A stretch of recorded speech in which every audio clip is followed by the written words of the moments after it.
Welcome to another deep dive. Today we're looking into something a little different, but definitely something I think we all need to be aware of as endocrinologists. Yeah, definitely. And that's the impact of environmental neglect, particularly when it comes to things like endocrine disruptors. Endocrine disruptors You got it. on metabolic health and female fertility. And we've got some great research here from the National Institutes of Health and also the Journal of Endocrinology. Some really, really interesting stuff. So let's get right into it. Sounds good. Now we know that type 2 diabetes is on the rise. It is. Could EDCs be playing a role in this that we haven't fully appreciated? Well, when we talk about environmental neglect, what we're really talking about is this slow buildup of unhealthy exposures. I see. And it's a lot like unhealthy habits. They build up over time. Right. And what's alarming is that these exposures might be modifiable risk factors contributing to the diabetes epidemic. So it's not just about what our patients are eating, it's also about what they're being exposed to in their environment. Exactly. And, it's not just about adult exposures either. Research highlights the heightened sensitivity of fetuses, infants, and children to EDCs. Yeah, that makes sense because their systems are still developing. Right. And their clearance mechanisms for these chemicals are less efficient. Right. So that makes them much more vulnerable. So these early exposures can have a ripple effect throughout life. They can. Wow. I'm looking at this figure 3 from this NIH study. Okay. And it really emphasizes just how vulnerable these developmental stages are. Yeah, it's a powerful reminder that these early exposures can have lifelong consequences. Let's talk about a specific EDC that's been in the news a lot. Okay. BPA. Yeah. Where do we even find this chemical and what makes it such a good example of an endocrine disruptor? Well, BPA is everywhere. It's in polycarbonate plastics, the linings of food cans, even those thermal paper receipts that you get at the store. Oh. And it's considered a poster child for EDCs because of its ability to bind to estrogen receptors in the body.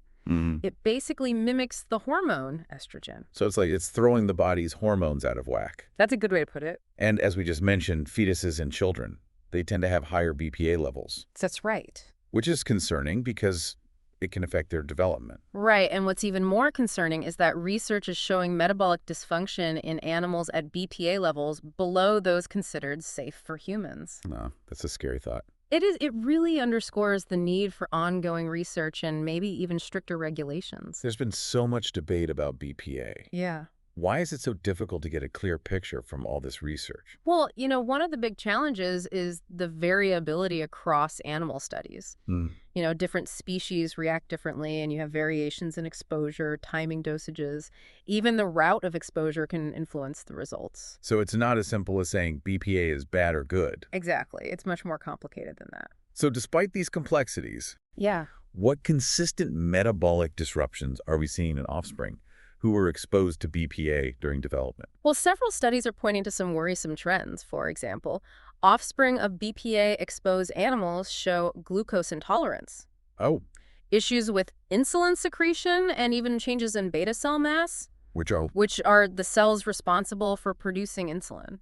And it's not just immediate effects, right? We're seeing these disruptions pass down to future generations. You're absolutely right, and that's what we call transgenerational effects. Right? Studies are showing metabolic disruptions in offspring that were never even directly exposed to BPA. Wow. Sometimes even up to the F3 generation. So early life exposure can affect generations that haven't even been born yet. That's right. It really challenges our understanding of risk and prevention, and it suggests that we need to be thinking not just about the immediate health of our patients, but also about the potential long-term consequences for their offspring. This is pretty mind-blowing. It is. How do EDCs like BPA actually disrupt these metabolic processes at the cellular level? What's the mechanism? Well, it's a very complex interplay of actions. EDCs can interfere with nuclear receptors, which regulate gene expression. Oh. They can disrupt steroid hormone pathways and those critical signaling pathways involved in metabolic control. So it's not just a simple on-off switch. Right. It's more like EDCs are throwing a wrench into this complex metabolic machinery. We've been talking about receptors and pathways. Yeah. What about EDC's influence on the epigenome? Ah, the epigenome. That's a pretty new area of research. It is, and it's really fascinating that epigenome acts like a set of instructions for our genes, Okay. determining how they're expressed, and EDCs have been linked to changes in DNA methylation and histone modifications. So exposure to these chemicals can actually change how our genes function. That's right, without even changing the DNA sequence itself. Wow. And these epigenetic changes can have lasting consequences for metabolic health. We've been talking about offspring. But what about the mothers themselves? Could gestational exposure to EDCs have long-term effects on their metabolic health? That's a really good question, and it's an area that requires a lot more investigation. But there are some suggestive links between EDCs and gestational diabetes, Right. as well as long-term glucose intolerance in mothers. I've seen some studies that link chemicals like parabens, triclosan, even arsenic to an increased risk of gestational diabetes.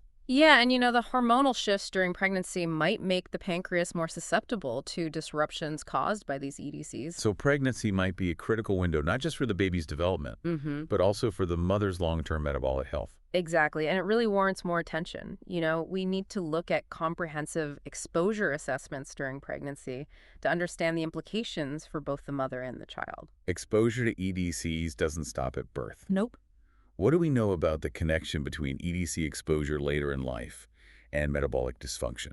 Well, there's growing evidence linking adult exposure to various EDCs with an increased risk of diabetes and other metabolic disorders. Like what? Well, we're seeing cellulates, PCBs, and organochlorine pesticides being associated with insulin resistance, glucose intolerance, and even changes in pancreatic function in adults. So it's not just early life exposures that matter. Right. We need to be considering the cumulative impact of exposure throughout the lifespan. And I imagine it gets even more complex when we add in lifestyle choices like diet. It does. Could diet play a role in how EDCs affect metabolic health? Absolutely. The interaction between EDCs and diet is a crucial area of research.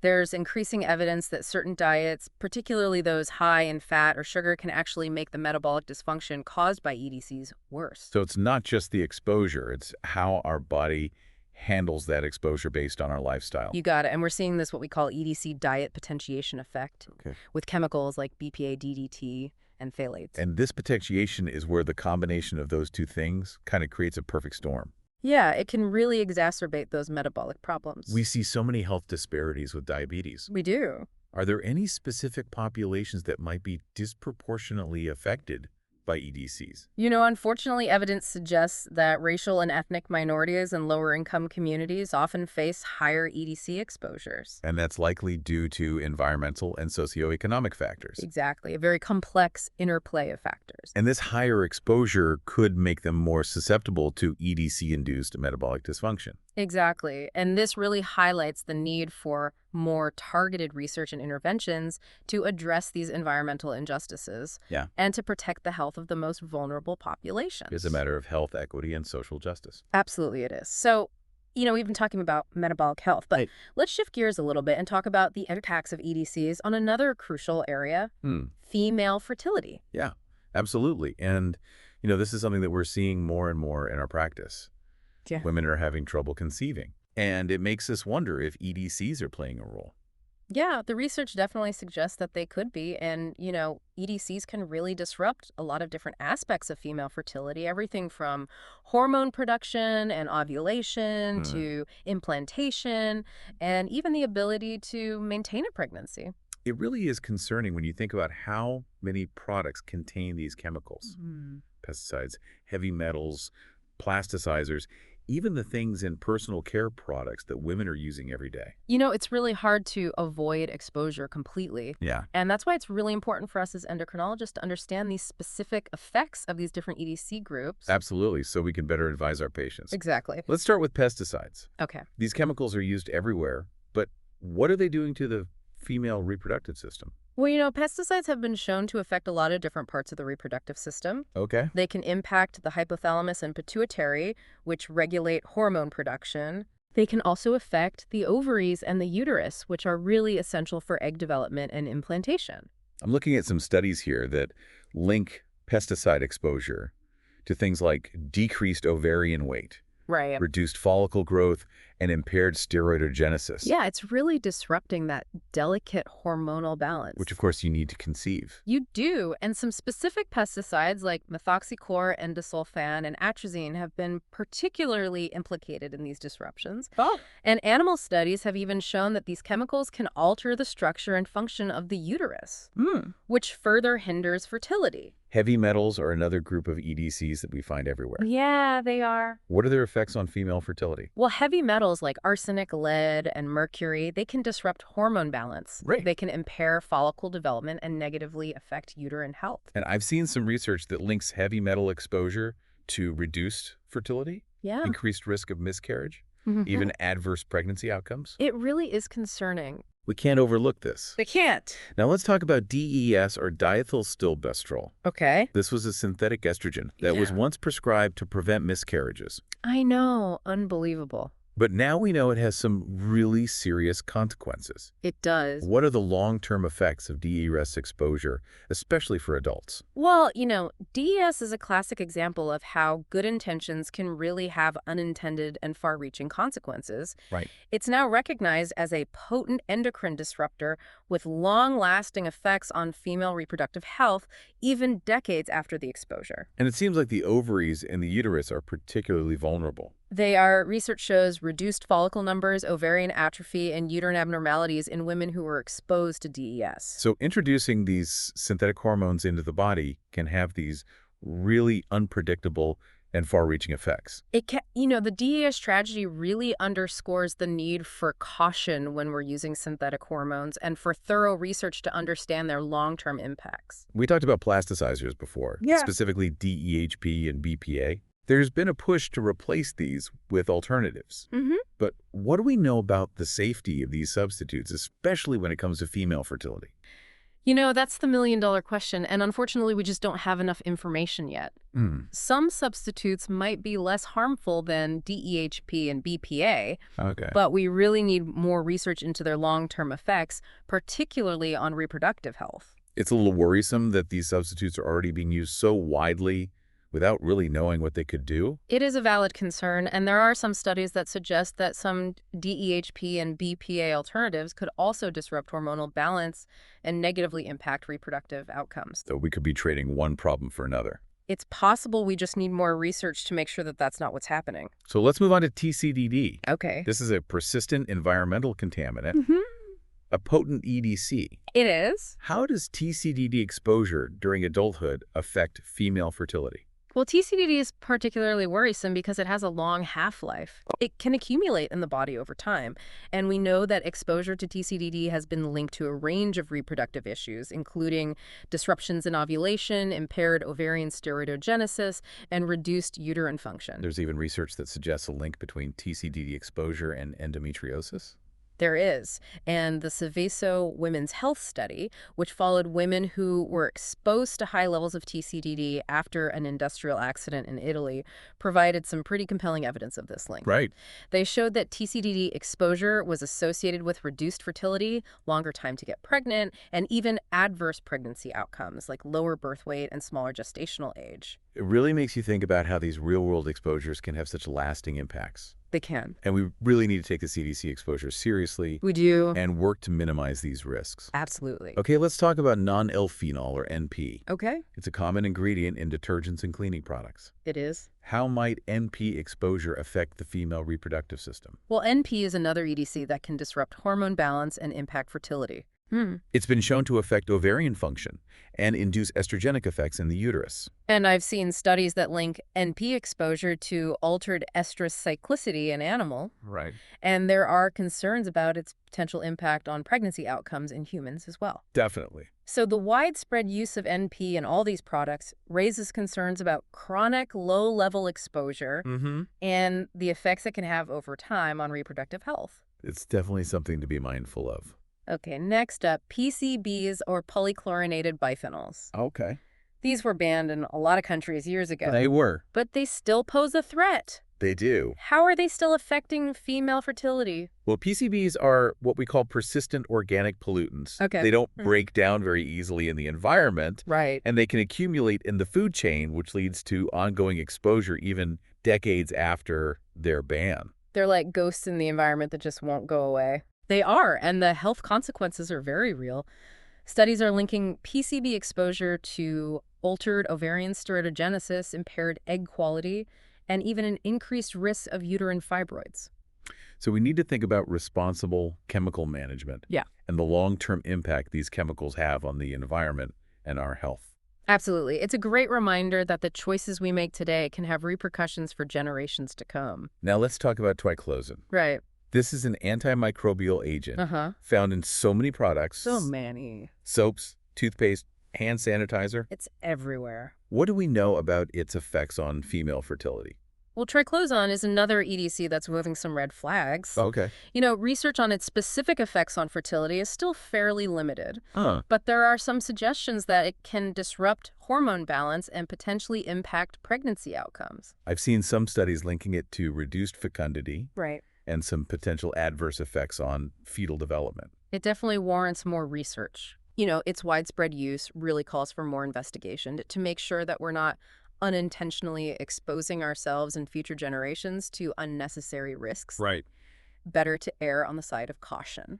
Okay, and finally, let's talk about parabens. Okay. These are preservatives that are commonly found in cosmetics and personal care products. Yeah, they're everywhere. And I'm seeing more and more paraben-free products on the market. Me too.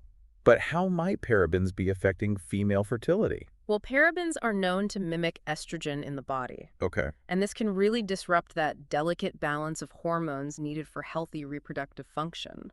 And the research suggests that paraben exposure could be linked to reduced fecundity, altered menstrual cycles, and even some potential adverse pregnancy outcomes. Yeah, and while some of these associations need further study, it's definitely wise to be aware of these potential risks associated with paraben exposure. So choosing paraben-free products might be a good way to reduce exposure to these EDCs. It's a simple step that women can take to protect themselves. Wow, so we've covered a lot of ground here. We have. And the research really paints a pretty concerning picture about EDCs and their effects on metabolic health and female fertility. It does. So where do we go from here? What does all this mean for us as endocrinologists? Well, the key takeaway here is that we can't ignore EDCs anymore.